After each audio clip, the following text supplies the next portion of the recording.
Assalamualaikum warahmatullahi wabarakatuh. Perkenalkan nama saya Farhan Fardiansyah, NPM 41182191190206. Di sini saya akan menjelaskan tentang UAS Tunagrahita. Tunagrahita adalah istilah yang digunakan untuk menyebut individu yang memiliki kecerdasan intelektual atau IQ secara signifikan di bawah rata-rata karena adanya hambatan masa perkembangan, mental, emosi, sosial, dan fisik, sehingga tidak mampu menyesuaikan diri dengan lingkungan. Anak tunagrahita memiliki keterbatasan mental yang perlu dididik dan dilatih untuk beradaptasi dengan lingkungan sekitar. Mereka membutuhkan dukungan yang lebih dari orang tua dan lingkungannya agar bisa hidup mandiri. Anak tunagrahita adalah anak yang memiliki dua komponen esensial, yaitu fungsi intelektual secara nyata berada di bawah rata-rata dan adanya ketidakmampuan dalam menyesuaikan dengan norma yang berlaku di masyarakat, dan mendefinisikan tunagrahita sebagai kelainan yang meliputi fungsi intelektual umum di bawah rata-rata, yaitu IQ 84 ke bawah berdasarkan tes dan muncul sebelumnya usia 16 tahun. Dan adapun karakteristik dan ciri tunagrahita. Tunagrahita adalah terbelakang mental, merupakan kondisi di mana perkembangan kecerdasan mengalami hambatan sehingga tidak mencapai tahap perkembangan yang optimal. Dan ada yang A, keterbatasan inteligensi.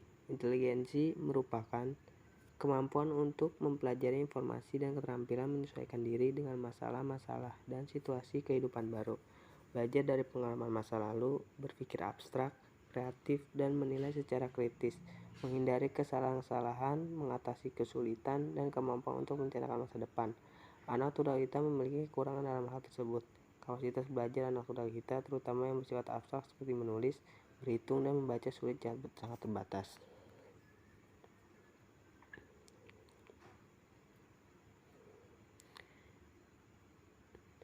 Dan yang B, keterbatasan sosial.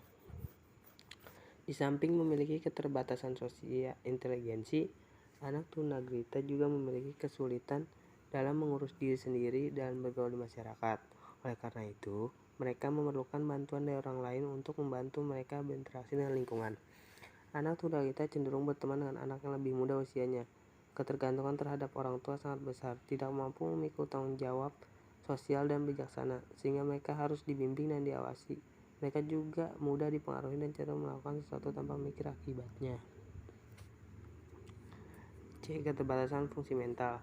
Anak tunagrahita memerlukan waktu lebih lama untuk menyelesaikan reaksi pada situasi yang baru dikenalnya. Mereka diperlihatkan reaksi terbaik bila mengikuti hal-hal yang rutin yang secara konsisten dialami dari hari ke hari. Anak tunagrahita tidak dapat menghadapi suatu kegiatan atau tugas dalam jangka waktu yang lama.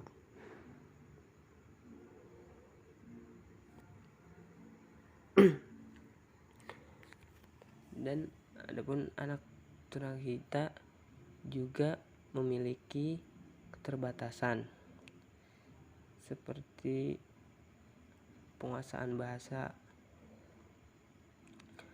dan mereka bukannya mengalami kerusakan artikulasi, akan tapi pusat pengolahan atau perbendaharaan kata yang kurang berfungsi sebagai mestinya. Karena alasan itu, mereka membutuhkan kata-kata konkret yang sering didengarnya.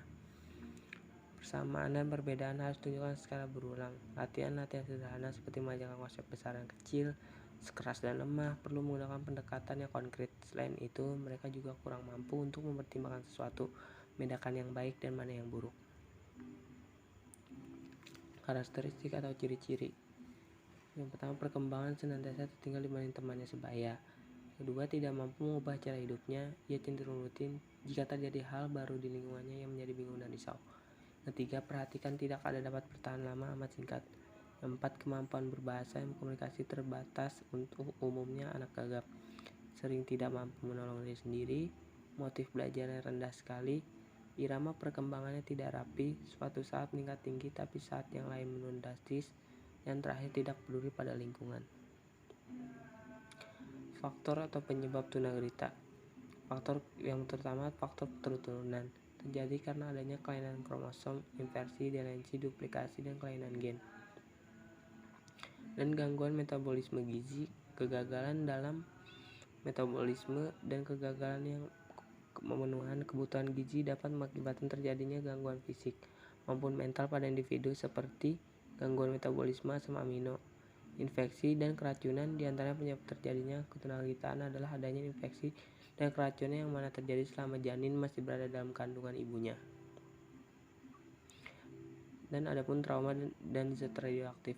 Tunarungutan dapat juga disebabkan karena terjadinya trauma pada beberapa bagian tubuh khususnya pada otak bayi ketika dilahirkan dan karena zat radioaktif selama hamil. Dan trauma terjadi pada kepala dapat menimbulkan pendarahan intrakranial yang mengakibatkan terjadi kecacatan pada otak. Adapun masalah pada kelahiran, kelainan dapat juga disebabkan oleh masalah yang terjadi pada waktu kelahiran. Misalnya kelahiran yang disertai hiponesia dapat dipastikan bahwa bayi yang dilahirkan menderita kerusakan otak. Yang terakhir ada faktor lingkungan atau sosial budaya terhadap bermacam-macam pengalaman negatif atau kegagalan yang melakukan interaksi yang terjadi selama metode perkembangan salah satu penyebab ketunarungutan. Tunarungutan banyak ditemukan pada daerah memiliki tingkat ekonominya rendah. Hal ini dapat disebut ketidakmampuan lingkungan memberikan stimulus yang diperlukan selama perkembangannya. Itu saya yang bisa saya sampaikan, kurang lebihnya mohon maaf. Wabillahi taufiq wal hidayah. Wassalamualaikum warahmatullahi wabarakatuh.